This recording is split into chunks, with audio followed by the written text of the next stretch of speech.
Buenas a todos, yo soy Alberto García y estamos aquí en un nuevo podcast de Review for You. Y ayer os conté en plan el modo, un poco estresante en el que vivo a día de hoy. O sea, por ejemplo, ayer salí como a las 6 de la mañana y llegué casi a las 9 de la noche, teniendo que llegar a estudiar y todo. Y quería una recomendación, a ver si el micrófono, vale, una recomendación para ser más productivo, sobre todo si estáis estudiando.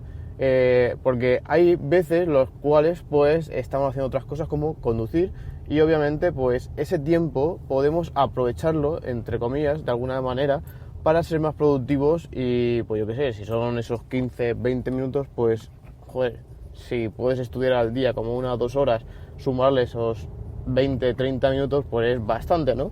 Así que yo utilizo una aplicación que se llama Voice Dream,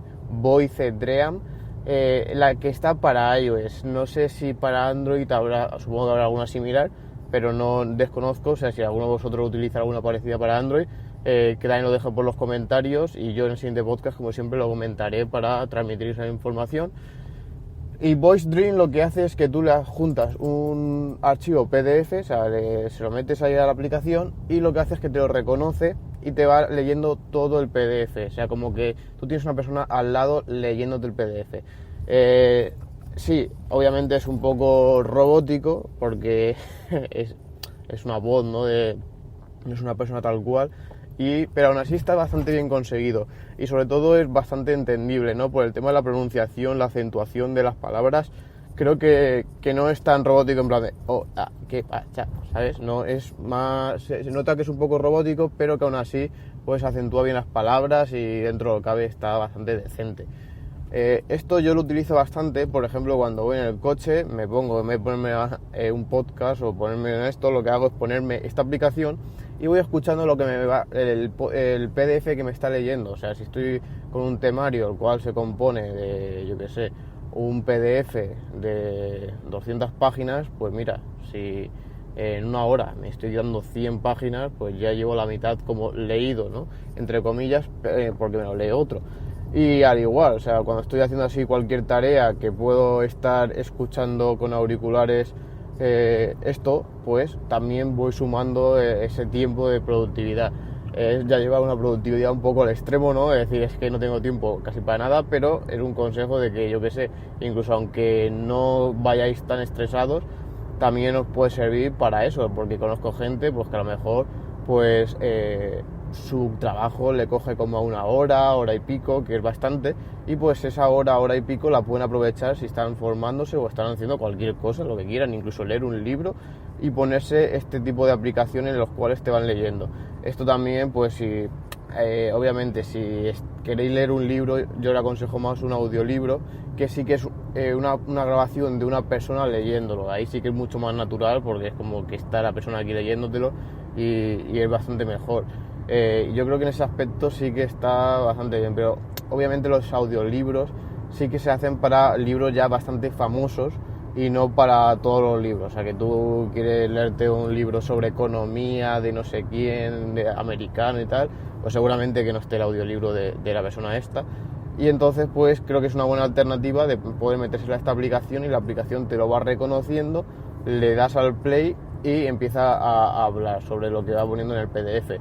Y por lo menos en iOS incluso bloqueas el móvil y sigue escuchándose en segundo plano.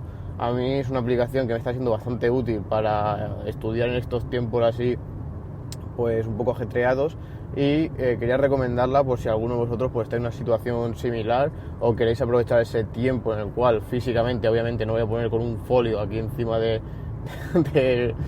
volante, ¿no? Porque obviamente voy a ir a matar, pero en vez de estar escuchando la radio pues puedes estar escuchando este tipo de aplicaciones y pues ser más productivo en ese aspecto, ¿no? Bueno, así que esa recomendación quería dejarla por ahí, como os decía. Sí que he visto también en Windows hay alguna aplicación parecida, no es tan buena, sí que es un poco más justilla, pero la de Voice Dream para iOS funciona realmente bien. Obviamente es de pago, pero creo que cuesta unos 3 euros así, creo que merece bastante la pena. Yo es que cuando veo estos precios me parecen ridículos. Una aplicación que utilizas a diario, 3 euros es lo que te cuesta un café y una tostada. O sea, un día te puedes ahorrar los 3 euros de almorzar en el bar y tener una aplicación que le va a sacar una productividad brutal. Y bueno, ayer fueron los 10 años desde el iPad. La verdad es que ha llovido bastante, aún me acuerdo del lanzamiento del iPad, que por aquel entonces yo contaba con un iPod Touch, el cual pues yo disfruté muchísimo. O sea, yo era muy joven por aquella época, así que lo disfruté muchísimo ese dispositivo. Y cuando vi el lanzamiento del iPad, lo primero que pensé era en plan de, vale, es un iPod Touch, pero a gran escala, o sea, porque prácticamente se limitaba a eso y igual que ahora, lo seguían vendiendo como el sustituto del PC y llevamos 10 años donde sigue siendo la era post-PC que nunca está llegando, ¿no?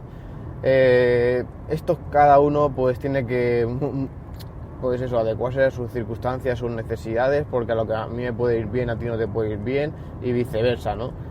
Yo he llegado al punto, incluso el otro día lo hablaba con un amigo que está mirando en tema de portátiles, tal, es que quiero un portátil tocho, y me decía en plan, quiero un portátil que sea fino y potente. O sea, pero potente nosotros, lo que te digo, o sea, trabajamos con i9, Nvidia Quadro, o sea, potente ya llevado al extremo, ¿no? O sea, ya lo que se llaman workstation, que son esas estaciones de trabajo que ya tienen el hardware potente destinado para eso. Y obviamente le dije, es que eso era incompatible. Dice, no, tío, es que las que encuentro con una Nvidia Quadro potente, que no es la que está capada, ya son ordenadores bastante gorditos, tal, y claro, ya deja de ser un portátil.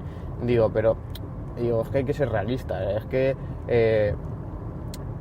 los componentes electrónicos, si quieres potencia, tienen electricidad.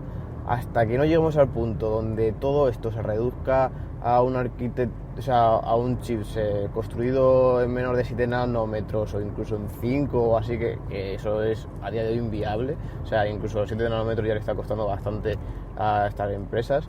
Entonces, cuando decimos de 7 nanómetros es que la impresión de lo que es el chipset pues se hace en un tamaño mucho más reducido, por lo que para pasar la electricidad por el circuito, al ser más reducido, sería el recorrido más corto, así que tendría que consumir menos teniendo la misma potencia.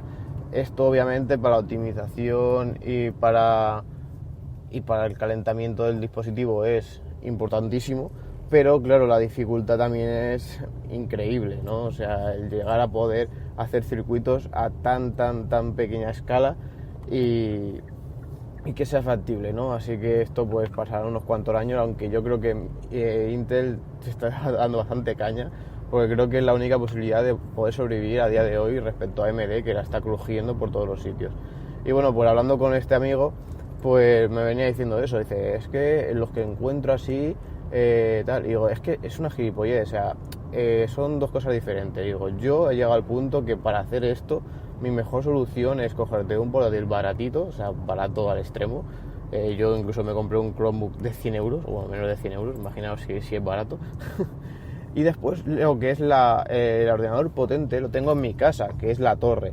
Eso lo tengo conectada obviamente a internet, y lo que hago es utilizar aplicaciones como TeamViewer, con lo que puedo controlarla de forma remota. Así que si estoy en un sitio, o sea, yo lo que hago es llevarme muy portátil, que es ligero, que es muy finito, o incluso el iPad, y cuando tengo que utilizar esta torre pues para utilizar Solid o para utilizar algún programa así que requiera de más requisitos, pues lo que hago es que lo controlo mediante TeamViewer. Entonces aprovecho ese ordenador que tengo en casa, me pongo ahí y pues en realidad lo que lo está corriendo es en mi casa, así que sería como eso, una especie de Stadia, ¿no? Pero en mi casa, y es lo más asequible que he llegado a encontrar, porque el llevarme, o sea, cuando buscamos portátiles así de tochos, primero que nos va a costar como casi el doble de precio que una torre, por el mero hecho de que es portátil y de que obviamente estás pagando también la pantalla y todo esto, o sea que, y aún así para tener una, o sea, ya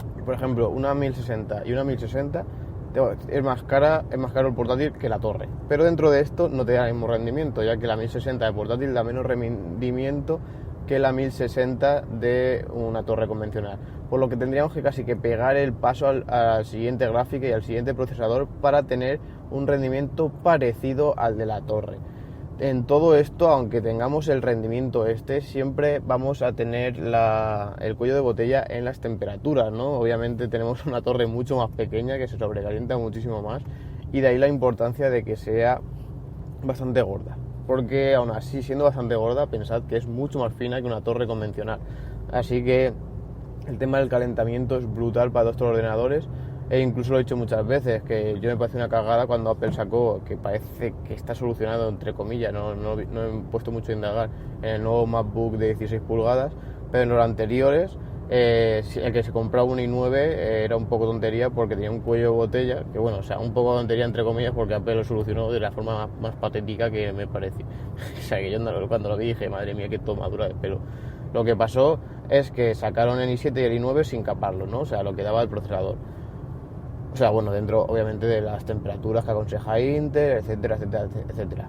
¿Qué pasa? Que claro, como el i9 se sobrecalienta tanto porque necesita tanta energía, porque es muy potente, lo que pasaba es que subía mucho la temperatura del MacBook Pro, y cuando subía, a lo mejor a partir de 70 grados, ¡pam!, capaba el procesador y caía, pero vamos, brutalmente el rendimiento del procesador. Entonces sacabas casi la misma o incluso menos potencia en el i9 que en el i7. ¿Por qué? Porque el i7 sí que a lo mejor tenía menos potencia, pero se mantenía toda esa potencia durante un tiempo porque no tenía problemas de sobrecalentamiento. Entonces imagínate que tú vas con el coche a 80 y el otro va a 100. Pero ¿qué pasa? Que cuando llegas a 100, como pasa, yo que sé, 5 minutos yendo a 100, de repente el coche te frena y pasas a 20, ¿no? Entonces pegas un bajón increíble. Pues claro, aunque el otro vaya a 80, que es más lento, como va a 80 constantemente, pues a la larga, o sea, en ese periodo de tiempo va a tener una velocidad media mayor que el que va a 100 y de repente le baja a 20, ¿no? Así que esto es más o menos lo que pasaba con el i9 de aquel entonces. Pues ¿cuál fue la solución de Apple? Pues dijo, mira, como el i9 tiene que ser más potente que el i7 y hemos capado el i9 para que no le pasen estas cosas, pues también vamos a capar el i7 y le bajamos el rendimiento del i7 para que haya el mismo salto del i7 al i9. O sea, fue una cosa que yo lo vi y dije, madre mía, me pareció ridículo. O sea, en plan de, me bajas el rendimiento del i7 porque tiene que haber el mismo salto al i9. O sea, yendo el i7 ya de puta madre. Pero claro, no tenía lógica porque iban a tener un rendimiento similar. O sea, fue una putada para aquellos que hayan comprado el i7, que le hagan esa putada, porque eso es una putada.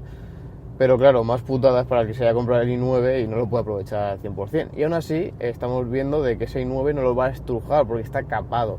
O sea, si tú te compras un portátil de esto que decíamos, de un workstation gordo, con ese mismo i9, vas a sacarle bastante más rendimiento que con estos MacBook Pro, porque los MacBook Pro tienen problemas de sobrecalentamiento. Aún así, los MacBook Pro, lo bueno que tienen, que en Windows me es bastante complicado de ver, es el tema de su construcción en aluminio. ¿Qué pasa? Pues que al ser metal disipa todo el chasis, disipa el calor. No pasa como con el plástico, que tienes que focalizar el calor a una salida y por ahí centralizar todo el aire, ¿no? En este caso, pues tenemos unas tomas de aire más generales, menos tochas, y lo que pasa es que disipa el calor por todo el chasis al ser metálico. Es como que tengamos un enorme disipador en todo el ordenador.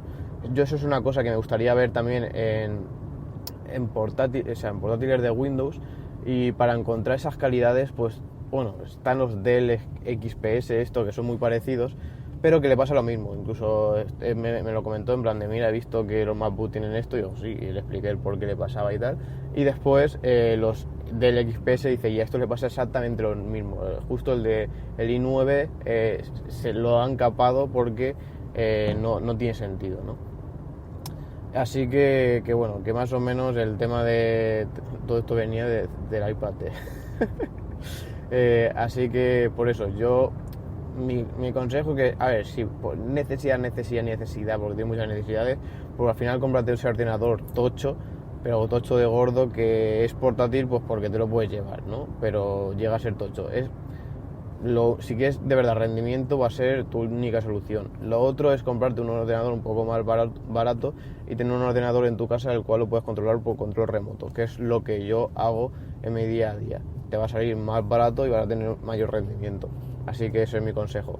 Y bueno, como os decía, todo esto viene del iPad, de que cumple 10 años, se imagina si es derivado la cosa, pero que el iPad yo lo sigo utilizando porque para mí, más que un ordenador que ya tiene que cambiar mucho la historia, bueno, siempre lo he dicho que bueno, una persona que quiera Word y tal, pues se puede apañar con el iPad, pero obviamente para mí no es comparable a la productividad que te pueda dar un Mac, por ejemplo, y más ahora con lo que están subiendo los precios de un iPad, te puedes comprar un MacBook o un MacBook Air y va a ser bastante más productivo que un iPad, a mi parecer, ¿no? Yo el iPad lo utilizo bastante por el tema del Pencil, para bocetear, para tomar notas y todo eso. Tengo ahí varias aplicaciones, también me gustaría hacer un top de todas las aplicaciones que voy utilizando en el iPad, que creo que son bastante interesantes. Y me es de eso, de decir, bueno, pues tengo aquí un móvil más grande en el cual pues puedo tener un poco más de productividad, tener esos apuntes, esos bocetos, y sobre todo para aquellos que, pues, yo sé, sois diseñadores y tal, pues muchas veces tenéis la necesidad de que estáis en algún sitio y se os ocurre una idea. Pues claro, eso tienes que apuntarlo en algún sitio para que no se te olvide lo que es el concepto que se te ha ocurrido ahora y después quieres verlo ya en profundidad una vez que estés en tu casa y tal. Pues claro, esto a mí el iPad me hace un mundo, porque lo que hago es que abro rápidamente el iPad, cojo la aplicación de notas, tomo la nota de más o menos lo que se me ha ocurrido, y una vez que llega a mi casa ya tengo ahí lo que es la base, o sea, como el punto de guardado, ¿no? Como en los videojuegos, de la idea por donde iba, ¿no? Entonces llego allí y dije, vale, mira, lo que se me había ocurrido era esto, y ya, pam, ya como carga ahí en la RAM del cerebro, y digo, vale, ya sé cómo va la cosa. Y entonces cuando empiezas a trabajar sobre esa idea, a mí eso me hace un mundo en el iPad y me ayuda bastante como es mi blog de notas. A mí es una cosa que me gustó mucho, sobre todo el iPad Mini 4 que se vendía al chico, del cual estoy en contacto con él constantemente, pues el otro día estuve hablando también del tema de los PCs.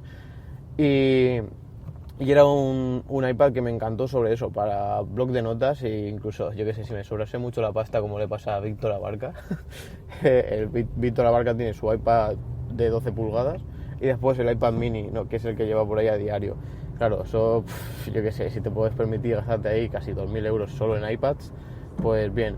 Aún así, el otro día también vi un documental que lo aconsejé, por aquí creo que se llama El Minimalismo, un documental de Netflix. Está todo en inglés, pero es bastante interesante, donde habían dos chicos hablando de lo que era la vida viviendo con lo justo y necesario.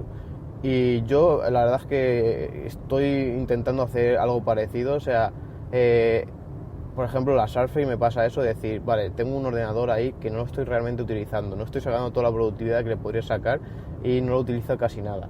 Así que la puse en venta, que si alguno de vosotros está interesado me puede contactar, porque no le estoy sacando esto, pero no por nada, sino porque no tengo tiempo para usarla y veo que no es un producto que yo le esté sacando el provecho por mi tiempo y tal.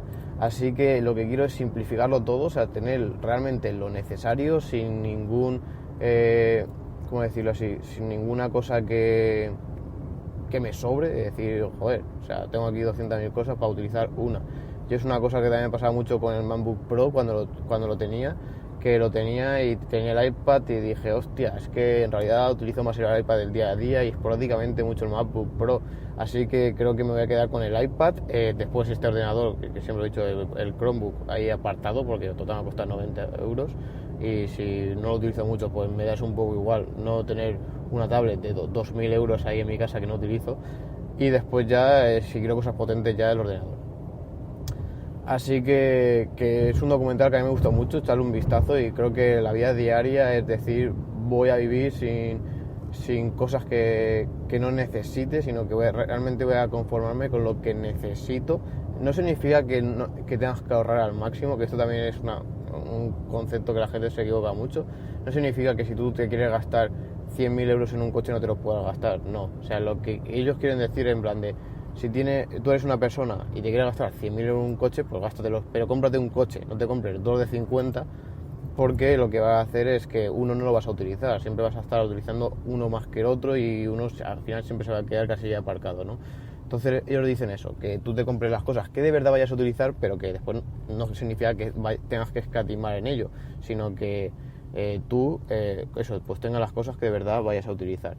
Yo es una filosofía que me gusta bastante y creo que también, bueno, ya sabéis que a mí el estilo que a mí me gusta de diseño es el minimalista, o sea, el simplificar todo al máximo, las cosas de verdad verdaderamente importantes, o sea, no hace falta recargar las cosas, sino esto se utiliza para esto, pues le pongo esto, e incluso es mucho más complejo de diseñar las cosas en el estilo minimalista por el decir, tengo que aportar lo mismo que otra cosa, pero con mucho menor elementos, ¿no? O sea, es muy complejo. Y bueno, un documental muy bueno, minimalista o algo así creo que se llama, así que echarle un vistazo. Bueno, dejando el tema del iPad ya a un lado, que ha llovido bastante, la verdad es que también tengo que decir que ha evolucionado, creo que el gran salto ha sido el Apple Pencil, a mí, bueno, y iPadOS, creo que iPadOS también le ha dado un extra al iPad, pero el iPad también está muy relajado durante muchos años, siendo iOS y siendo exactamente igual que un iPhone, donde tengo una pantalla más grande, era el único extra que para leer PDF o leer las revistas diarias bien, pero para productividad yo creo que se queda muchísimo más por debajo de lo que podía ser un ordenador, pero bueno, de aquí a Lima. Ahora pues se puede decir que puedes sobrevivir con él gracias a iPadOS y tal, pero aún así le falta bastante. Yo tengo que decir que Apple quiere un puto ratón, pero bien implementado, por favor. Y bueno, pasamos a la siguiente noticia, vamos a lo que es los coches eléctricos. Y he visto una noticia que me he quedado flipando, o sea, flipando completamente esta mañana. He dicho, no puede ser verdad, o sea, aquí tiene que haber un fallo por todos los sitios. Y es que Ford ha puesto en su página web que el Ford Mustang Mach-E, que es este Mustang medio sub eléctrico, se va a vender desde 23.000 euros. O sea, yo lo he visto yo, ponme dos. No era en plan de, ¿en serio? O sea, no puede ser que cueste 23.000 euros. Pero es que incluso mi cabeza era en plan de, bueno, lo pondrán con ayudas, pero es que aún así con ayuda me parece una pasada este precio. O sea, yo es en plan, si cuesta esto y tiene una autonomía decente, joder, o sea, ojo que la tentación es bastante importante, ¿no? Yo la verdad es que se lo he dicho yo a mi pareja, y digo, mira, el próximo coche que tengo que tener tiene que ser eléctrico sí o sí. No te digo ni que sea un Tesla, ni que sea un Renault Zoe de 10.000 euros, ni lo que sea, pero que sea eléctrico. O sea, para mí ya es un requisito que debe cumplir mi próximo coche. Y cuando he visto este que cuesta 23.000 euros me he quedado en plan de, hostia, o sea, encima a mí los Mustang me han gustado toda la vida. Bueno, a mí creo que a la gran mayoría del público siempre ha sido un coche que, yo qué sé, o sea, te da algo más, ¿no? O sea, no es, o sea, te da algo más en temas de diseño, no es el típico coche que es muy parecido a los demás, ¿no? O sea, tiene su propio estilo de diseño y creo que también triunfa por ello, ¿no? Pues el estilo del Mustang, ¿no? Así que esto es bastante difícil, el tema de los 23.000 euros, porque después las versiones que se habían confirmado, la estándar, que era la que sacaba sobre unos 400 kilómetros de autonomía, empezaba sobre unos 40.000 euros. Entonces aquí algo no cuadra. Una posibilidad es que se hayan equivocado en los precios, y otra es que estos 40.000, yo que sé, te metan 200.000 ayudas y se te queden en 23.000. Me parece una rebaja brutal, 20.000 euros de rebaja. No creo yo que den para tanto. Y la otra posibilidad es que saquen una versión súper light, que a lo mejor pues tenga unos 200 y pocos kilómetros de autonomía, y esta sea la que se venda en 23.000 euros. Yo creo que esta puede ser la más asequible, esta última, la que saquen esa versión especial para decir, oye, tenemos un coche eléctrico Mustang que parte de los 23.000 euros. Aún así, siendo un coche de 200 y pico kilómetros, me parece una excelente alternativa. Bueno, excelente tampoco, una buena, digamos, dejémoslo ahí, ya que por 200 y pico kilómetros de autonomía, siempre bajo WLTP, WLTP y tal, pensad que, yo que sé, un Nissan Leaf tal, te puede costar un poco por ahí. Si tienes ahí un Mustang, que en tema de diseño a mí me gusta bastante más, pues, oye, creo que es un extra, ¿no? Y encima es un coche que es más grande y tal. Veremos a ver, porque esto se ha quedado un poco ahí en el aire. Incluso los medios donde yo leo las noticias de coches eléctricos también se han quedado un poco en what the fuck, o sea, ¿cuál es esto? Y y no saben mucho de dónde puede venir estos 23.000 euros. También puede ser un fallo de que se hayan columpiado y hayan metido ahí el maché y digan, no, si esto no es el precio del maché, esto es del Mondeo, que si no aquí cambian los precios, ¿no? Todo puede ser. Pero me extraña bastante, o sea, me extraña bastante de que saquen este maché a 23.000 euros, creo que sería una pasada, sinceramente, y yo sería el primero que iría a preguntar al concesionario a ver cuáles son pues por lo menos probarlo, ¿no? O sea, creo que quedaría un precio realmente brutal. E incluso, o sea, me he animado a poner una encuesta ahí en Telegram, porque casi siempre, cuando hablo de coches eléctricos, la gente es muy escéptica a la hora de comprar un coche eléctrico respecto al de uno de combustión, porque ellos lo que ven es el precio inicial. O sea, a mí me pasa, pero con todos, con mis familiares y todo, en plan de, yo le digo, oye, si me digo, me voy a comprar un coche de 25.000 euros o 22.000 euros, gasolina, no pasa nada. Eso sí, les digo, me voy a gastar 40.000 euros en un eléctrico y en plan de, ¿pero cómo te vas a gastar esa barbaridad? Y en plan de, mira, papá, solo en gasolina a los 150.000 kilómetros ya he pagado 20 y pico mil, casi 30.000 euros. Si le sumo el mantenimiento, otros tantos miles. Si le sumo tal. Y todo partiendo de que no tenga que reparar el coche, que va a ser un poco complejo, ¿no? Así que claro, todo eso es la parte que ellos no ven. Después, el otro día, no sé, estuve escuchando, no, era un canal de YouTube donde hablaban eso del mantenimiento y los costes reales de un coche eléctrico, y él decía en plan de eso, que en plan de, mira, al principio obviamente un eléctrico te va a salir mucho más caro porque vale bastante más. Él tenía un Model 3. Dice, pero al cabo de ya 50.000 kilómetros ya está casi ahí lo que te has gastado. Bueno, y después a los 80.000 sí que está ya casi igualado más o menos lo que te has gastado en uno de gasolina de 20 y pico mil euros respecto a un Model 3, y ya superando los 100 y pico mil kilómetros ya te ha costado menos el Model 3 que el otro coche. Y por no hablar de que tiene mejores prestaciones en tema de aceleración y tal, que puede ser que sea una gilipollez, porque hay gente en plan de, yo para qué quiero que acelere en 3 y pico segundos. Pues la aceleración sobre todo es una cosa muy importante en temas de seguridad, ¿no? O sea, no sé si lo habéis planteado alguna vez, pero el tema de adelantamientos y todo eso es súper importante la aceleración, y incluso, bueno, cuando sale el carnet te lo dicen, en plan de, cuando efectúas un adelantamiento, la prioridad es estar en el carril izquierdo el menos tiempo posible, ¿no? Y todo esto depende mucho de la aceleración del coche y que puedas pegarle un apretón al acelerador, o sea, adelantarlo y volver a tu carril, ¿no? Pues todas estas cosillas son cosas ultra importantes que, bueno, a mí yo lo valoro bastante, ese extra de seguridad por el tema de la aceleración que tenga un coche eléctrico respecto a uno convencional, y es una cosa que valoro bastante. Así que yo la verdad es que cada vez lo veo más nítido. La idea está de llegar alguna vez a comprarme un coche eléctrico, no sé la marca, sobre todo creo cuando empiecen a salir los Volkswagen y tal. También se rumorea el tan famoso Tesla Model C, que va a ser no sé, o sea, bueno, el C lo han puesto por ahí, que parece que es de compacto, que va a ser por ese compacto de Tesla, ¿no? Que pues promete una autonomía similar al Model 3, pero con un tamaño bastante más reducido. En este pues sí que se espera que baje de los 30 y pico mil euros, que lo que supuestamente, comillas, iba a costar el Model 3, porque esa versión aún no ha salido. O sea, yo me acuerdo que la reservé por aquel entonces, y cuando yo la reservé ya había gente que la tenía reservada como 2 años.